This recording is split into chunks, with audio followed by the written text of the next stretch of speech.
हाय, मैं रवि के बिंदास बोल में आपका स्वागत है। देखिए, लाइव जोड़े हैं माननीय त्रिवेंद्र सिंह रावत जी के पास। सर प्रणाम। नमस्कार। सर, कई मुद्दों पे बात करनी है इस समय। उत्तराखंड में खंड विवाद पे बात करनी है, हरिद्वार जिले में जो नई योजनाएं लागू की गई हैं उस पर बात करनी है। सबसे खूबसूरत चीज़ एक चकबंदी पर बात की गई। जो उत्तराखंड में पहाड़ी इलाकों में अगर हम बात करें या ग्रामीण इलाकों की बात करें तो चकबंदी एक महत्वपूर्ण इशू रहा है, उस पर हमें बात करनी है। हमें बात करनी है इन बातों पर कि कैसे हरिद्वार ज़िले पर जो बाढ़ आती है बांध पर, उस पर हमें बात करनी है।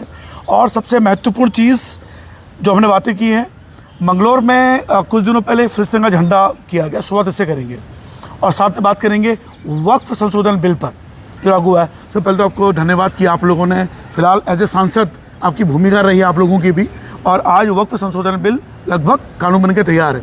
सर, वक्फ संशोधन बिल समय की जरूरत के आधार पर जो कई लोगों के कयास ये हैं कि शायद ये उतना मजबूत नहीं है जो होना चाहिए था अगर पूर्ण बहुमत की सरकार होती बीजेपी की खुद की। तो क्या कहेंगे सर इस पर? नहीं, देखिए, जितने भी सहयोगी दल हैं, जो एनडीए गठबंधन है, सब ने पूरी तरह से सहयोग किया है। और जो वक्फ संशोधन विधेयक है, मैं समझता हूँ कि इससे तमाम जो मुसलमान हैं, जो गरीब हैं, यतीम हैं, बेवाएँ हैं, विधवाएँ महिलाएं हैं, जो मुसलमान आज भी शिक्षा से वंचित हैं, उन सब को इससे राहत मिलेगी। और जो कुछ लोग जो ठेकेदार बन गए थे मुसलमानों के, जिनकी हजारों करोड़ की वक्फ की संपत्ति पर जिन्होंने 5 सितारा होटल बना दिए, रिजॉर्ट बना दिए, अब उनसे मुक्ति मिलेगी। और जो धन वक्फ का है वो अब तमाम जो ज़रूरतमंद लोग हैं मुस्लिम समाज के, उनको मिलेगा। अभी तक ये कुछ घरानों की बबूती बन गया था, अब तमाम लोग इससे लाभान्वित होंगे। और जो उस धन का दुरुपयोग करते थे, उस संपत्ति का दुरुपयोग करते थे, उन पर अंकुश लगेगा। सबसे बड़ी बात क्या है, रेट्रोस्पेक्टरी ये लागू होगा, यानी कि जिन्होंने जो दान के पैसे को, दान की संपत्ति का जिन्होंने भी दुरुपयोग किया है, वो उसको वापस लिया जाएगा। अच्छा, ये इस कानून की एक खासियत है। और इसलिए ये वक्त की ज़रूरत है, भविष्य की ज़रूरत है। जो मुस्लिम समाज है उनको, आने वाली जनरेशन को इसका निश्चित रूप से फ़ायदा होगा। अच्छा, यानी कि जो ऑलरेडी ज़मीन में कब्जे हो चुके हैं उसको भी वापस दिया जा सकेगा? हाँ, रेट्रोस्पेक्टिव ये लागू होगा। देखिए, ये बड़ी वो बात है, इस पर लोग कयास लगा रहे थे कि शायद इसमें थोड़ा नुकसान होने की संभावना थी, लेकिन ये फ़ायदा बताया। सर, अभी मंगलौर में एक फिलिस्तीन का झंडा भी गया गया हमारे देश में। चूँकि हरिद्वार जिले के सांसद हैं, इस तरह की चीज़ें सामने आती हैं तो लगता है कि इसका दुष्प्रभाव पड़ने वाले हैं समाज में। निश्चित रूप से देखिए, बहुत बड़ा दुर्भाग्य है कि फ़लस्तीन का समर्थन, जो भारत का एक तरह शत्रु राष्ट्र है, उसके लिए हमारे जो कुछ मुसलमान हैं जिनको बरगलाया जाता है धर्म के नाम पर, मज़हब के नाम पर, वो फ़लस्तीन का झंडा लेकर घूम रहे थे। ये अत्यंत दुर्भाग्यपूर्ण है। और मैं तो ये कहूँगा प्रदेश सरकार से कि ऐसे लोगों पर सख्त कार्रवाई होना चाहिए, उनको चिन्हित किया जाना चाहिए, उनके मददगारों को चिन्हित किया जाना चाहिए। भारत जैसे देश में, जिसने हमेशा सबको शरण दी है, सबको सम्मान दिया है, अगर वहाँ पर ऐसी कोई अराष्ट्रवादी गतिविधि होती है तो उस पर अंकुश लगाया जाना चाहिए। सर, ये खबर आई एक बार में कि आपने बाढ़ का मुद्दा उठाया था, बांध का, और हिमालय क्षेत्र में बाढ़ के खतरे पर 150 करोड़ रुपए मंजूर हुए हैं। तो ये हरिद्वार सांसद ने उठाया था बाढ़ के खतरे का मुद्दा। ये बाढ़ नहीं, ये था जो हिमस्खलन है, जिसको एवलांच बोलते हैं अंग्रेजी में। हिमालयी क्षेत्र में हमारा सीमांत प्रदेश है, अंतर्राष्ट्रीय सीमाएं हैं, हमारी सेना वहाँ पर रहती है, हमारी DGBR की बड़ी संख्या में लेबर वहाँ पर 12 महीने जो काम करती है वो वहाँ पर रहती है। और अनेक ऐसे केंद्र हैं जहाँ पर एवलांच की संभावनाएं बनी रहती हैं। साथ में कुछ ग्लोफ भी हमारे यहाँ, ग्लोफ यानी जो हिमानी से, ग्लेशियर से कुछ झीलें बन जाती हैं। यद्यपि ये स्थायी नहीं होती हैं, लेकिन कुछ झीलें आज इसका रूप ले रही हैं। जैसे नीति गांव जो है गढ़वाल का, वहाँ पर ऐसी 2 झीलें हैं। ऐसे ही जो पिथौरागढ़ ज़िला है वहाँ भी 5 या 7 झीलें हैं, जिनमें 5 तो चिन्हित हैं, उनके नाम भी हैं, और 2 ऐसी हैं कि जो अनाम हैं, उनके नाम नहीं दिए गए हैं। तो ऐसी 7 झीलें, इसको बोलते हैं अंग्रेजी में ग्लोफ। ओके। और जो बर्फ़, जो ताज़ी बर्फ़ गिरती है, और जब वो ग्लेशियर्स के ऊपर भी गिरती है, उच्च हिमालयी क्षेत्रों में गिरती है, और जब वो एक साथ स्लोप में निकलती है, तो हमारी संपत्ति को भी नुकसान पहुंचाती है, सड़कों की जो यातायात प्रबंधन की जो व्यवस्था है उसको भी नुकसान पहुंचाती है। और कई बार हमारे, अगर हम थोड़ा पीछे मुड़कर देखेंगे तो जैसे माना गांव है, माना गांव 1932 में शिफ्ट किया गया था, एवलॉन्च के कारण ये तहस-नहस हो गया था। जहाँ पर आज वर्तमान स्थिति में वहाँ पर, तो ये एवलॉन्च के कारण हुआ था। तो इन पर मैंने कहा था कि भारत सरकार को इसके लिए क्या कोई मॉनिटरिंग की व्यवस्था है, उसके खतरे से लोगों को अवेयर करने के लिए ऐसा अर्ली वार्निंग सिस्टम कोई है, इस तरह के सवाल मैंने उठाए थे। मैं धन्यवाद करना चाहूँगा भारत सरकार का कि भारत सरकार ने मेरे बात को सुना, उसको बहुत गंभीरता से लिया और 150 करोड़ रुपए उसके लिए स्वीकृत किया है। देखिए, ये वो चर्चाएं हैं जो कभी मीडिया में चलनी नहीं आती।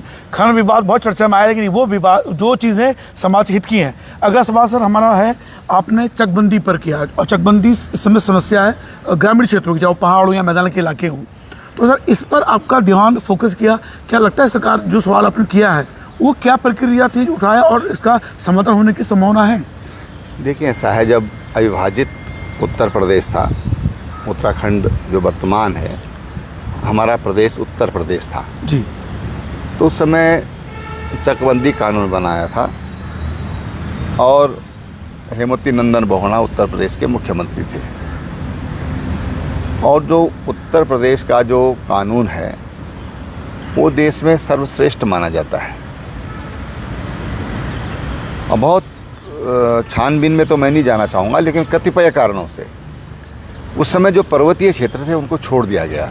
ये हरिद्वार में लागू है, उधम सिंह नगर में लागू है, लेकिन जो तत्कालीन जो नैनीताल और गढ़वाल कमिश्नरी थी उसको इससे मुक्त कर दिया गया। और इसके कारण यहाँ पर चकबंदी जो कानून था लागू नहीं हो पाई, और जब ये लागू नहीं हुआ तो फिर चकबंदी के जो कर्मचारी हैं वो भी नियुक्त नहीं किए गए। अब उत्तराखंड सरकार ने 2007-12 में एक स्वैच्छिक चकबंदी का आदेश किया था, लेकिन वो अनिवार्य नहीं है। अगर आप चाहते हैं तो गाँव के लोग मिलकर चाहें तो हम उसको, मतलब सरकार उसको कराने के लिए तैयार है, उसके लिए शासनादेश है, लेकिन उसका कोई बहुत अच्छा परिणाम नहीं निकला। लेकिन जिस तरह की हमारी जोत हैं, उत्तराखंड में एवरेज 20 नाली, यानी कि 1 एकड़, हो सकता है थोड़ा ये ज़्यादा बोल रहा हूँ मैं, लेकिन एवरेज 1 एकड़ ज़मीन है। अब 1 एकड़ ज़मीन में भी हम सब जानते हैं कि पर्वतीय क्षेत्रों में जोत बहुत बिखरी हुई है, जोत बहुत छोटी हैं। 1-1 नाली, 2-2 नाली के खेत, 2 नाली 3 नाली का खेत है तो उसको बहुत बड़ा खेत माना जाता है पहाड़ों में। तो वो भी कई जगह पर बिखरे हुए हैं, और इसलिए पर्वतीय क्षेत्रों में चकबंदी मुझे लगता है कि आवश्यकता है। और उससे हमारी जो खेती है, जो आज तमाम जो गांव लोगों ने छोड़ दिए, खेती बंजर पड़ी हुई है, वहाँ पर जंगली जानवर हैं, वहाँ पर झाड़ियाँ उगाई हैं, वहाँ तमाम तरह के डर भी लगता है वहाँ जाने में, क्योंकि वहाँ जंगली जानवरों का खतरा बना रहता है। तो अगर चकबंदी हो जाएगी तो मैं समझता हूँ कि उससे लोग खेती की ओर आकृष्ट होंगे। विशेषकर जो लोग युवा हैं वो इस चीज़ को समझ रहे हैं। कई लोगों ने करना भी शुरू किया है। मैं पिछले 4-5 सालों में मैं देख रहा हूँ कि काफ़ी लोगों ने बागों की ओर ध्यान गया है लोगों का, बगीचे भी लगे हैं लोगों ने घर भी बनाए हैं। वो आपसे रिवर्स प्लान जिसको बोलते हैं, वो भी उसके भी कुछ उदाहरण कह सकते हैं अभी। तो लोगों का ध्यान है। अगर चकबंदी हो जाएगी तो मैं समझता हूँ कि जो भूमि आज हमारी अनुपजाऊ है, जो परती हो रही है, और उसके कारण हमारे इकोसिस्टम में बदलाव आ रहे हैं, उससे इकोसिस्टम हमारा प्रभावित हो रहा है। अगर चकबंदी होगी, लोग खेतों में थोड़ा बहुत जुताई करेंगे, तो उससे हमारा जो पानी का जो पर्कुलेशन है वो भी बढ़ेगा। और जो हमारे स्रोत सूख रहे हैं आज पानी के, जिसके लिए बहुत ज़्यादा चिंता में भारत सरकार है। प्रधानमंत्री जी ने का हम सब जानते हैं कि पर्यावरण पर एक विशेष उनका लगाव भी है, और वो भविष्य की ज़रूरत को भी समझते हैं। जिस तरह से पर्यावरण क्षरण हो रहा है, तो उससे पर्यावरणीय अंतर भी आएगा।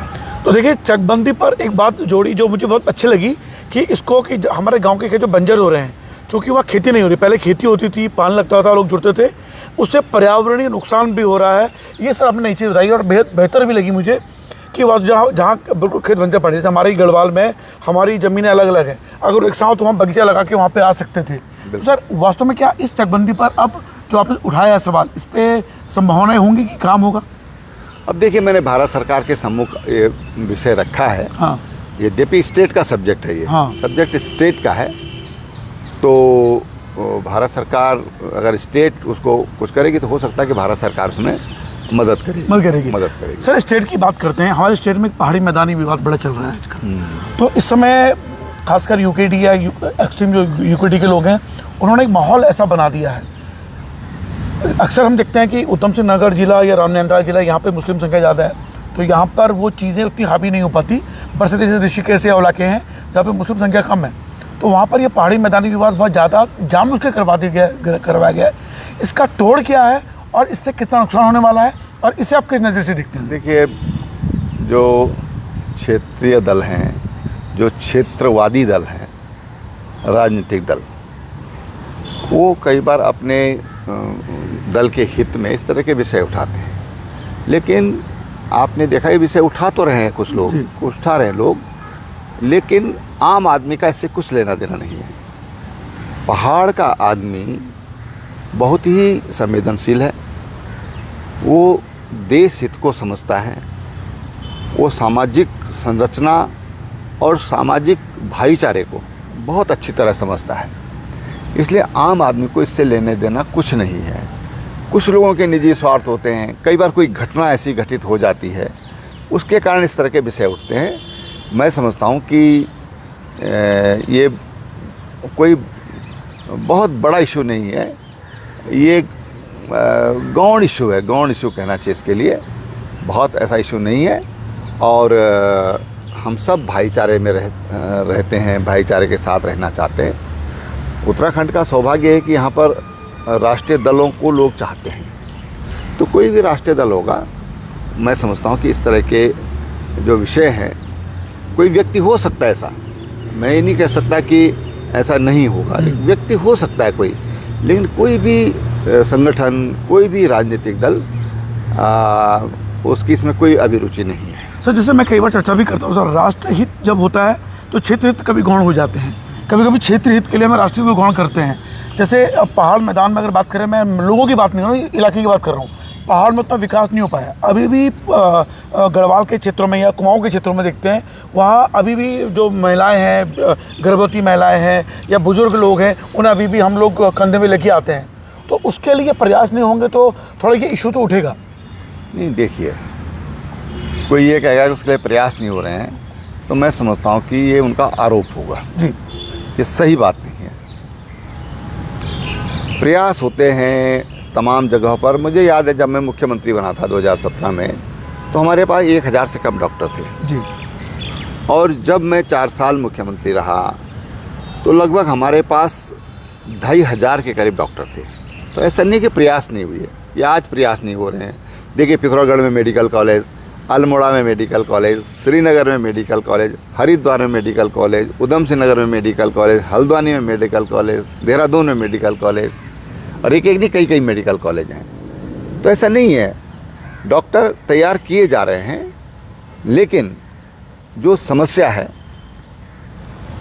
कि हमने जो बच्चों को जो हम पढ़ाते हैं, मेडिकल की पढ़ाई करते हैं, उसमें अनिवार्य है, मुझे याद है कि 3 या 5 साल हमने उसके लिए अनिवार्य किया था कि वो जो दूरस्थ क्षेत्र है वहाँ पर जा कर के उनको पढ़ाना होगा, वहाँ पर उनको अपनी सेवाएं देनी होंगी। तो ऐसा नहीं है कि नहीं प्रयास हो रहे हैं, लेकिन कई बार ये देखने में आ रहा है कि डॉक्टर ज्वाइन तो करते हैं, फिर वो वहाँ पर रुकते नहीं हैं, यानी कि रुकते नहीं हैं। डॉक्टर की समस्या के कारण ही हो रहा है। कई बार ये होता है कि ये देखने में आया कि उनके लिए एक पेनल्टी लगाई गई, वो पेनल्टी देना उनको स्वीकार है, लेकिन ये समस्या वो वहाँ पर रुकना नहीं चाहते। देखिए सर, सड़कों की बात करें, जैसे ना 2-2 किलोमीटर लोग कंधे में लेके आ रहे हैं और सड़कें नहीं है, तो ये प्रयास तो होने चाहिए ना। ये देखिए, मैं बताऊँ आपको, आज उत्तराखंड की लगभग हर गांव सभा, मजरे नहीं कह रहा हूँ, हाँ, जो गांव सभा है वहाँ तक सड़क पहुँच गई है। कुछ जगह ऐसी हैं जो बहुत कम हैं कि वहाँ पर पर्यावरणीय कारणों से, जो जियोलॉजिकल कंडीशंस हैं उसके कारण वहाँ पर तमाम तरह की दिक्कतें हैं। देखिए, पहाड़ में आप ये देखिए कि हमारे 10-10 परिवार के गांव हैं, 5-5 परिवार के गांव हैं। मेरा गांव स्वयं, ग्राम सभा की बात नहीं करूँगा, गांव की बात करूँगा, तो मेरे गांव में 5 परिवार हैं, तो वहाँ भी सड़क गई है। अच्छा, है ना। लेकिन अभी कुछ गांव ऐसे जो बहुत छोटे गांव हैं, जहाँ पर बहुत कम पॉपुलेशन है, वो गांव ऐसे कुछ हैं जो अभी रह गए हैं। लेकिन मुझे लगता है कि गांव पंचायतें, क्योंकि जो प्रधानमंत्री ग्राम सड़क योजना है वो भी अटल बिहारी वाजपेयी जी की सोच थी कि उसके अंतर्गत गांव सभाएं लगभग हमारी जुड़ गई हैं। अच्छा सर, अब मैं आता हूँ उस पर, जब ऋषिकेश में समूह पासवान विवाद हुआ, उसमें कुछ लोगों को दी गई, तो उससे यूकेडी जैसे दलों को पहाड़ मैदान में बात करने में एक बल मिला, तो लगता है कि वो चीज़ें नहीं होनी चाहिए जिससे ऐसे दल उसका गलत फायदा उठा सकें। अब देखिए, ऋषिकेश का जो मसला है उसके अन्य भी कई कारण हैं, उनको मैं समझता हूँ कि हम सार्वजनिक करना ही ठीक उचित नहीं होगा। लेकिन ये बात ऋषिकेश में ही ये बात हुई, बाकी जगह कोई ऐसी बाकी जगह से कोई बात नहीं है। और वो भी मुझे लगता है कि काफ़ी कुछ सबसाइड हो गया है, और जो रह गया है वो भी सबसाइड हो जाएगा आने वाले समय में। सर, खनन विवाद में आपने जो मुद्दा उठाया उसमें कई लोगों ने प्रशंसा भी की, कई लोग, अधिकतर लोगों ने आपकी प्रशंसा भी की, लेकिन कुछ लोगों ने ये भी कहा कि इसको मुख्यमंत्री धामी से टकराव की स्थिति वाली बात भी देखी गई कि आपने जानबूझ के ये मुद्दा उठाया। इस तरह की चर्चाएं चली कि नहीं, धामी जी से आपको कहना चाहिए था, आपका मुद्दा वहाँ नहीं उठाना चाहिए था, और मुद्दा जेन्युइन है। तो इसको आप किस उसमें लेंगे कि आपने टकराव की स्थिति थी या मुद्दा वास्तव में जहीन मुद्दा था? नहीं, देखिए भाई, ऐसा है, जो लोग पर्यावरण को समझते हैं उसके परिणामों को समझते हैं, वो आज बहुत चिंतित हैं, बहुत ज़्यादा चिंतित हैं। मेरा नोटिस अगर आप पढ़ेंगे तो मैंने उसमें ये लिखा हुआ है कि सरकार के स्पष्ट निर्देश के बावजूद भी खनन माफिया इसमें सरकार को धोखा दे करके और खनन कर रहे हैं, अवैध खनन कर रहे हैं। अवैध के साथ जो मेरा बड़ा इशू है वह है अवैज्ञानिक। ओके, अच्छा। देखिए, खनन होना चाहिए, वो हमारी निर्माण सामग्री है, वो हमारी ज़रूरत है। दूसरी बात, अगर बहुत ज़्यादा सिल्ट कहीं इकट्ठा होता है तो आसपास जो लगी हुई भूमि है उसको नुकसान पहुंचता है, आबादी है तो उसको नुकसान पहुंचता है। फिर पानी भी कई बार उसके कारण बहुत गहरा चला जाता है, क्योंकि उसके ऊपर इतना सिल्ट हो जाता है कि पानी को रोक नहीं पाता और इसलिए पानी भूमिगत हो जाता है। ठीक है ना। तो इन चीज़ों को समझना पड़ेगा कि अवैध और अवैज्ञानिक खनन, ये इस पर मेरा सवाल है। वो पर्यावरण को जब अवैज्ञानिक होगा तो उसके कारण पर्यावरण को नुकसान होगा। अवैध का मतलब वो तो परमिशन है ही नहीं उसके बाद सरकार की, उसकी कोई लीज नहीं है, उसको पर्यावरणीय विभाग दृष्टि से उसको परीक्षण उसका नहीं किया गया है। तो उससे मेरा आशय है, उससे आशय था आपका? उससे मेरा आशय, खनन क्या है, चुगान होता है। सच्चाई ये है कि हमारे यहाँ जो है खनन है ही नहीं, माइनिंग नहीं है, बल्कि हमारे यहाँ चुगान है।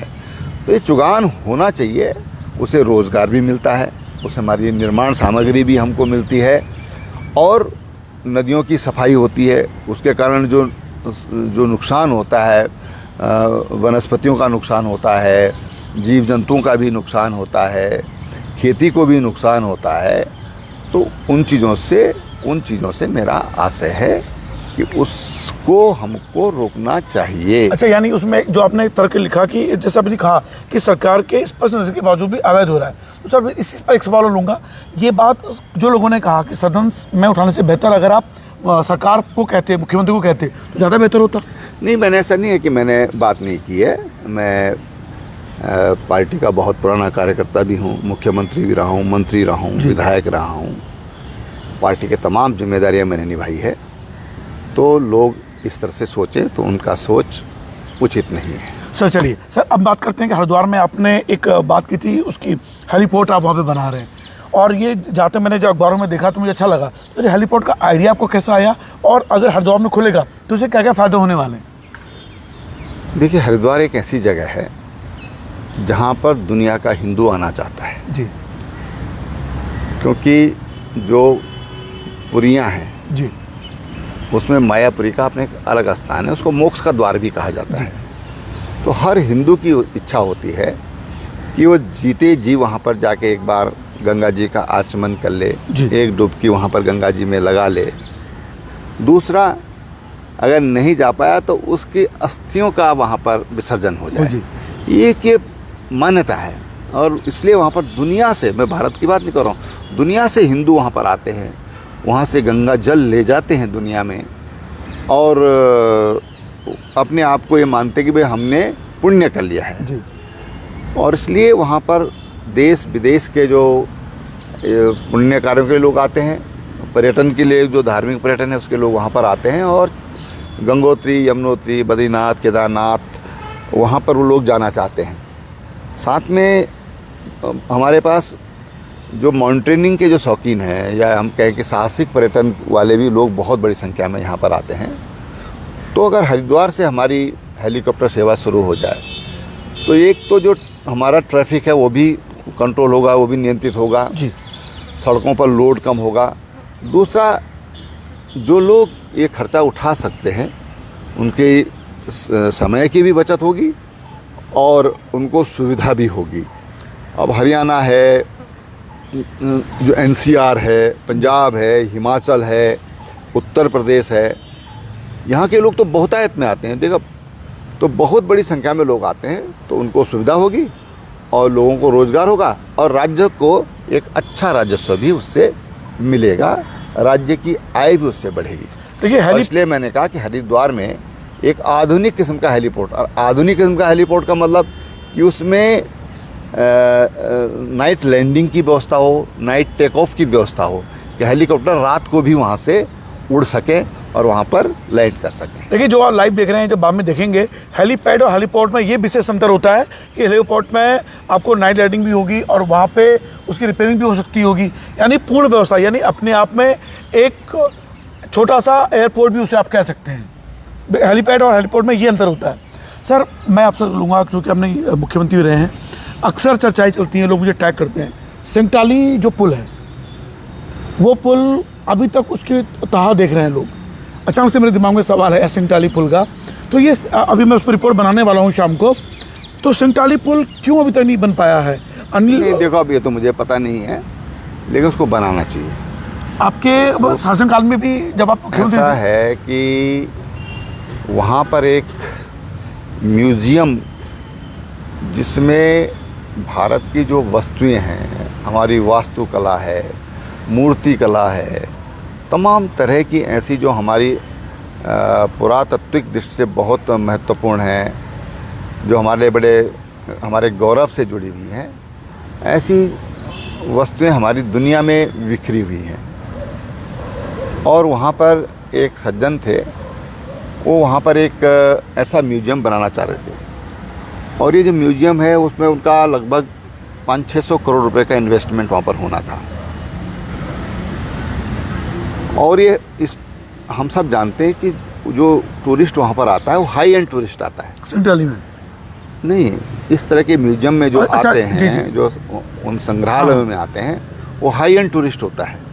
हमारे पास आज धार्मिक पर्यटक है जी, जो श्रद्धा के भाव से आता है, वो खर्चीला नहीं है, जी, वो राज्य को मतलब थोड़ा बहुत ही देकर जाता है।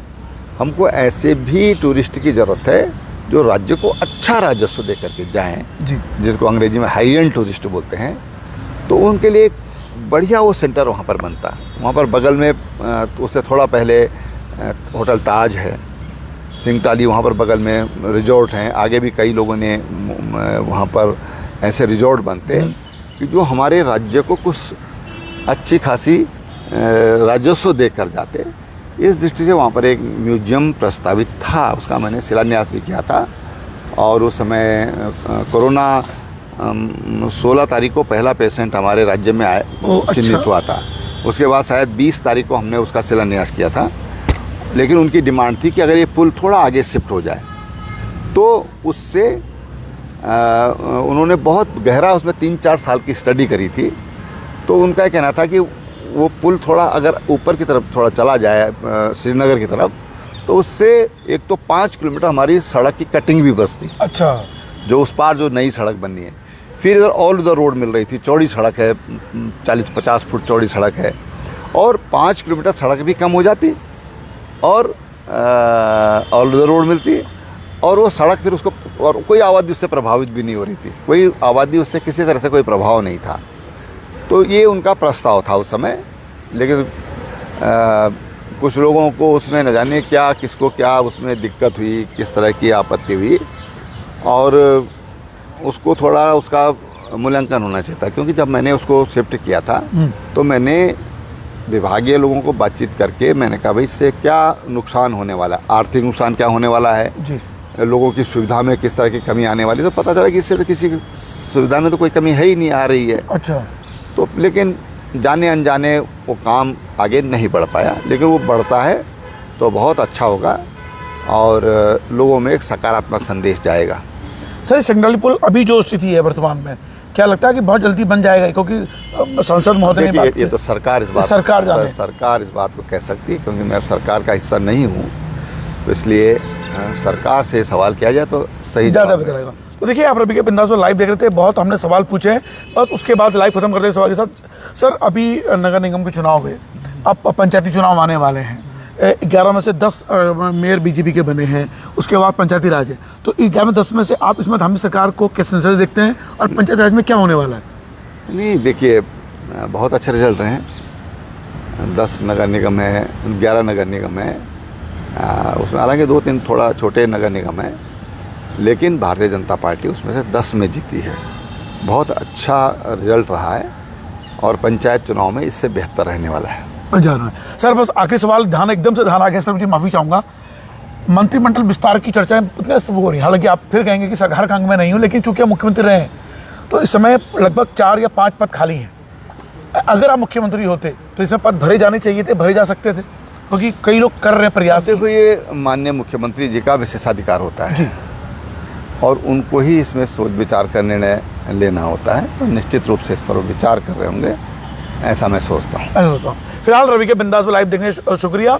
हमने हर विषय पे बात की है, खनन विवाद हो, मैदानी विवाद हो, और सबसे चकबंदी वाला सेक्शन मुझे सर वास्तव में बहुत बेहतर लगा, क्योंकि आपने उसको पर्यावरण के साथ जोड़ा है। क्योंकि सर ऐसा लगता है कि जब गाँव के गाँव खाली हो रहे हैं और वो जो स्रोत सूख रहे हैं हमारे जल में, कि कई बार हम देखते हैं कोई चीज़ हम नहीं करते तो वो चीज़ वहाँ पे लुप्त हो जाती है। जैसे इंसान में एक पूंछ होती है पीछे की तरफ, हमारा काम नहीं रहा तो वो लुप्त हो गई। उसी तरीके से हमारे प्राकृतिक स्रोत लुप्त हो रहे हैं। तो जितना जल्दी पहाड़ों में, ग्रामीण क्षेत्रों में चकबंदी होगी और खेती होगी, मुझे लगता है कि प्राकृतिक स्रोत वापस से आएंगे। और इस विचार के लिए मैं वास्तव में आपको धन्यवाद देता हूँ। फिलहाल आप देख रहे हैं रवि के बिंदास बोल। जय उत्तराखंड, जय भारत। बहुत धन्यवाद। Thank you. धन्यवाद।